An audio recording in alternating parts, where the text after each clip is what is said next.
नजरिया इर्तका एक मफरूजा जिसने पूरे यूरोप में मजहब और साइंस को आमने सामने ला खड़ा किया।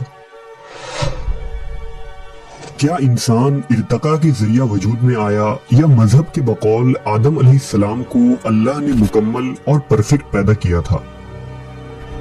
क्या थ्योरी ऑफ एवोल्यूशन सिर्फ एक थ्योरी है या इसमें कोई सच्चाई भी मौजूद है? क्या हम इंसान बंदरों की औलादे हैं या खुदा की तख्लीक?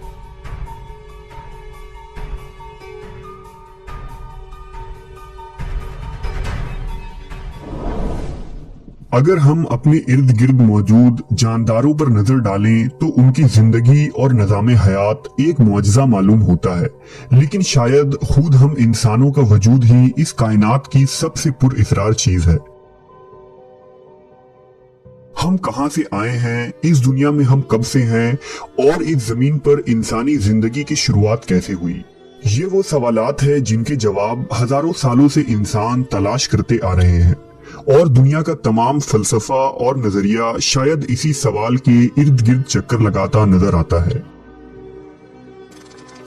अगर अल्हामी मज़ाहिब की बात करें तो दुनिया की तकरीबन हर मुकद्दस किताब ये बताती है कि इंसान अशरफुल मखलूकात है जिसे खुदा ने मिट्टी से पैदा किया था और इस दुनिया में भेजा, और एक वाहिद इंसानी जोड़े से इंसानों की नस्ल आगे बढ़ी। लेकिन 18वीं सदी में जब साइंस ने नजरिया इर्तका यानी थ्योरी ऑफ एवोल्यूशन को पेश किया तो इस थ्योरी ने तमाम मज़ाहिब को चैलेंज कर दिया और इस जमीन पर इंसानी तख्लीक के फलसफे को ही बदल कर रख दिया गया। आखिर ये नजरिया इर्तका क्या चीज थी कि जिसने लाखों नहीं बल्कि करोड़ों लोगों की सोच को तब्दील कर दिया और बेशुमार लोग मजहब बेजार हो गए, जिसके रद्द अमल में यूरोपीय चर्च ने इस नजरिए की शदीद मुखालफत की और मजहब और साइंस की ये नजरियाती जंग आज तक जारी है। अगर थ्योरी ऑफ एवोल्यूशन की तारीख की बात करें तो कदीम यूनान, कदीम मिस्र, वैदिक तहजीब और कुछ मुसलमान फलासफर ने भी इर्तका के नजरिए पर बात की थी और इर्तका को इंसानी वजूद का सबब करार दिया था। लेकिन बाकायदा तौर पर इस नजरिए को साइंस ने तब तस्लीम किया जब साल 1859 में एक मुल्हिद और फितरत परस्त चार्ल्स रॉबर्ट डार्विन ने द ओरिजिन ऑफ स्पीसीज नामी किताब लिखी, जिसमें उसने ये बताया कि जानदारों को खुदा ने इलाहिदा तख्लीक नहीं किया था, बल्कि जिंदगी की शुरुआत आज से अरबों साल पहले एक जिंदा खुलिये यानी सेल से हुई थी, जो तमाम इंसानों, जानवरों और हैवानात का मवरिसे आला या जद्द अमजद था। आसान अल्फाज में आज से अरबों साल पहले एक खुलिया समुंदर में खुद ब खुद पैदा हो गया था, जिसने इस जमीन पर इर्तका करते हुए खुद को बेहतर जानवर में तब्दील कर लिया और इर्तका के नतीजे में होने वाली तब्दीलियां उसकी औलादों में मुंतकिल होती गईं। माहौल में हो रही तब्दीलियों की वजह से उन्होंने इस इर्तकाई अमल को जारी रखा और आज लाखों जानवर और हम इंसान भी इसी एक इर्तकाई नस्ल के नतीजे में पैदा होने वाले जानदार हैं। चार्ल्स डार्विन की ये थ्योरी महज कयास थी और ये दावा बेदलील था, लेकिन डार्विन पुरउम्मीद था कि मुस्तकबिल में होने वाली फॉसिल्स की नई दरियाफ्त उसके इन नजरियात को सही साबित करेंगी।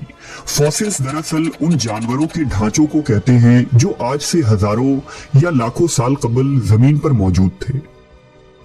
लिहाजा 19वीं सदी की इब्तदा में जब तुर्की और जर्मनी में इंसान नुमा बंदरों की खोपड़ियां मिली और साइंसदानों ने जब उस पर कार्बन डेटिंग टेस्ट किया तो ये पता चला कि ये मखलूक आज से 2 लाख साल कबल यूरोप के सर्द इलाकों में रहा करते थे। और हैरान कर देने वाली बात यह थी कि उन फॉसिल्स में बंदर जैसी तमाम खुसूसियात मौजूद थी, जो जाहिरी तौर पर एक इंसानी खोपड़ी मालूम हो रही थी। इस मखलूक को होमो निएंडरथलस का नाम दिया गया, जिसे इंसान की कदीम नस्ल करार दिया गया। निएंडरथल का शुमार साइंस की जबान में होमिनॉइडिया ग्रुप में होता है, जिसका मतलब ये है कि उनके आबाओ अजदाद यानी बाप दादा सारे बंदर थे।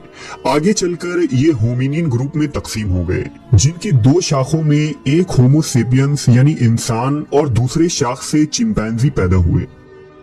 होमो निएंडरथल और होमो इरेक्टस नामी इन मखलूकात के अब तक तकरीबन 6000 से ज्यादा ढांचे मिल चुके हैं, जिससे ये पता चलता है कि ये जानदार 2 लाख से 40,000 साल पहले इस जमीन में आबाद थे। उन फॉसिल्स की दरियाफ्त ने साइंस की दुनिया में एक नए बाब का आगाज किया, जबकि दूसरी तरफ मजहबी जहन रखने वाले लोगों के दिलों में तरह तरह के शक व शुबहात पैदा हुए कि क्या हम वाकई बंदरों की औलाद हैं, तो फिर आदम हव्वा की तख्लीक और अशरफुल मखलूकात का मजहबी फलसफा पूरी तरह से बातिल करार पाता है। नजरिया इर्तका को मुल्हिदीन ने फैलाने और हिमायत करने की खूब कोशिशें की और ये थ्योरी ऑफ एवोल्यूशन ही इल्हाद यानी एथियज्म की बुनियाद करार पाई। जिस तरह इस्लाम और दीगर इब्राहिमी मज़ाहिब आदम अलैहिस्सलाम को दुनिया का पहला इंसान करार देते हैं, इसी तरह मुल्हिदीन ने ल्यूसी नामी बंदरनुमा इंसान को दुनिया का सबसे पहला इंसान करार दिया। ल्यूसी दरअसल वो फॉसिल्स था जिसका ढांचा साल 1974 में इथोपिया से बरामद हुआ था, जिसे मुल्हिदीन दुनिया का पहला बाशऊर और 2 पैरों पर चलने वाला इंसान करार देते हैं, जो आज से तकरीबन 32 लाख साल कबल इस दुनिया में मौजूद थी। दरअसल होमो निएंडरथल, होमो इरेक्टस और होमो हिडलबर्ग जैसे मखलूकात को इंसान करार देना ही एवोल्यूशनिस्ट की सबसे बड़ी गलती और धोखा है। बज़ाहिर ये बंदरनुमा इंसान जिस्मानी एतबार से हम इंसानों से काफी मिलते जुलते मालूम होते हैं, लेकिन ये इंसान से बिल्कुल मुख्तलिफ और एक इलाहिदा नस्ल थी। उन बंदरनुमा इंसान यानी निएंडरथल में किसी तरह की भी इंसानी खुसूसियात मौजूद नहीं थी। ये जानवरों की तरह जिंदगी गुजारते और अक्ल शऊर के एतबार से इंसान से बदतर थे। ये जानवरों की तरह चलते और एक दूसरे को ही मार कर खा जाया करते थे। वहीं ये काफी कमजोर मखलूक थी जो जंगली जानवरों से लड़ने के काबिल भी न थी। लिहाजा एक वक्त ऐसा आया कि मैमूथ और डायनासोर्स की तरह ये नस्ल भी मादूम हो गई और सफाई हस्ती से इनका नामो निशान भी मिट गया। और फिर अल्लाह तबारक व ताला ने इंसानों को पैदा किया और आदम अलैहिस्सलाम को जमीन में अपना खलीफा बनाया, जो उन बंदरनुमा हैवानों से शऊर, ताकत, अकल और हर मामलात में बेहतर थे। और सबसे बड़ी खुसूसियत ये थी कि आदम अलैहिस्सलाम में खुदा ने अपनी रूह फूकी थी और आपको बोलना सिखाया था, जिससे निएंडरथल पूरी तरह महरूम थे। अगर बाइबल, तौरेत के बुक ऑफ जुबलीज और इस्लामी किताबों का मुताला किया जाए तो इंसानों की उम्र लगभग 10,000 साल से ज्यादा नहीं बनती। यानी आदम अलैहिस्सलाम को आज से तकरीबन 8 या 10,000 साल पहले अल्लाह ने इस जमीन पर तब उतारा जब निएंडरथल और दूसरे बंदरनुमा हैवान पूरी तरह खत्म हो चुके थे।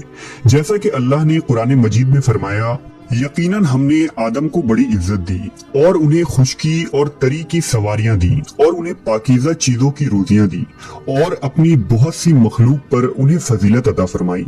इसी तरह सूरह बकरा में इरशाद हुआ, और उस जात से डरो जिसने तुम्हें भी पैदा किया और तुमसे पहले की खिलकत को भी। इस आयत में अल्लाह ने उस मखलूक की तरफ इशारा किया है जो हमसे पहले गुजर चुके थे और जिसे अल्लाह ने आदम अलैहिस्सलाम से पहले इस जमीन में आबाद किया था। नजरिया इर्तका के मुताबिक अगर वाकई इंसान बंदरों के इर्तकाई सिलसिले के नतीजे में पैदा हुए हैं, तो सवाल ये उठता है कि बीच की वो नस्ल कहाँ गई जो इर्तका के मराहिल में बंदर से इंसान में इवॉल्व हो रहे थे, क्योंकि अगर ऐसा होता तो आज उन मखलूकात की लाखों फॉसिल्स और ढांचे इस दुनिया में मौजूद होते।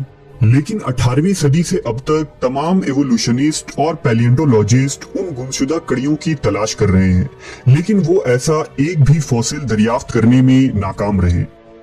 यही वजह है कि आज बेशुमार साइंसदां और बायोलॉजिस्ट नजरिया इर्तका को पूरी तरह रद्द करते हैं।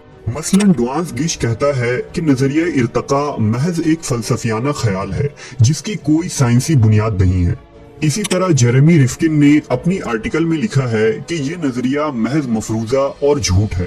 मशहूर माहिर हयातियात प्रोफेसर गोल्ड स्मिथ और प्रोफेसर मैकबेथ ने 2 टोक अल्फाज में वाज़ह कर दिया है कि नजरिया इर्तका नीम साइंसदानों का खुद साख्ता नजरिया है।